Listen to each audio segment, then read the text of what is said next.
Драматические события произошли в середине прошлого века в семье наших дальних родственников. Я услышала об этом от родителей.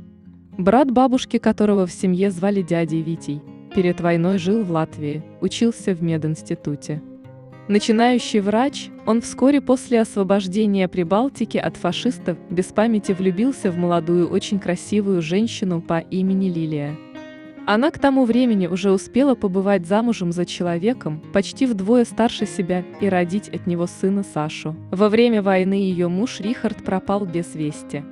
Лиля с ребенком была эвакуирована в Среднюю Азию, потеряв с Рихардом всякую связь.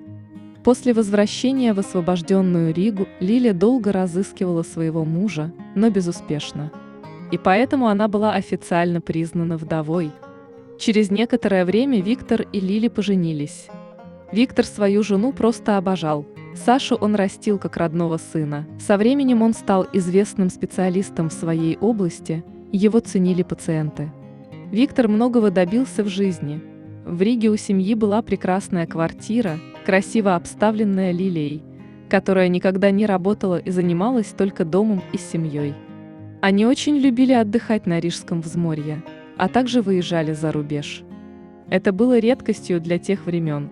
В общем, вполне счастливо жили почти до конца 1960 года. В один прекрасный день, как гром среди ясного неба, пришла весть.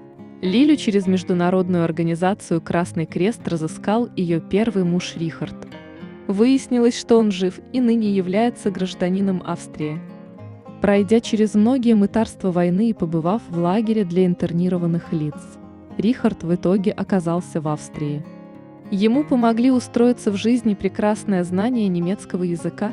По рождению он был наполовину латыш, наполовину немец, и то, что он оказался хорошим водителем и автомехаником. Несколько лет он работал по найму в каком-то гараже, потом подкопил денег и смог открыть собственную автомастерскую. К концу 60-х годов он был уже очень пожилым и столь же состоятельным человеком. Поскольку новую семью он не создал, Рихард решил разыскать свою первую жену и оставить им в наследство все, что смог нажить. Но у него было одно условие – Лилия и Саша должны переехать к нему в Австрию и жить с ним. Такая новость, понятное дело, повергла семью в смятение. Женщина мучительно колебалась. Как быть? Остаться с Виктором или воссоединиться с первым мужем? Это было возможно по закону. После долгих раздумий Лили все же приняла решение уехать. Решающим фактором стало то, что она хотела дать сыну шанс на хорошее обеспеченное будущее в западной развитой стране. Правда, был у супругов тайный план. Лили знала, что Рихард уже к этому моменту тяжело болел. После его смерти она обещала вывести Виктора в Австрию и вновь выйти за него замуж. Но, как говорится, человек предполагает, а Бог располагает. Лиля с сыном уехали в Австрию по программе воссоединения семей.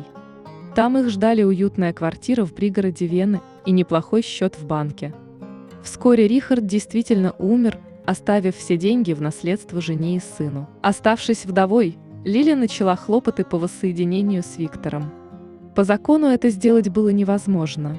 После того, как она уехала в Австрию, Виктор формально стал чужим человеком. Увы, после отъезда любимой жены он перенес тяжелейший инфаркт, от которого не мог оправиться в течение года. А спланировано было так. Он достанет туристическую путевку в Прагу, там встретится с Лилией, и она вызовет его в Австрию. Виктор станет невозвращенцем, позже сможет оформить документы как политический беженец и так далее. К сожалению, едва Виктор успел восстановиться после первого инфаркта, его сразил второй, которого он уже не пережил. Хоронил его буквально весь город. Врачом он был замечательным. А Лилия, которой на момент описываемых событий было около 50 лет, прожила очень долгую жизнь. Вот так причудливо складывались судьбы людей после войны. В них сплетались и любовь, и банальный житейский расчет, и суровые политические реалии того времени.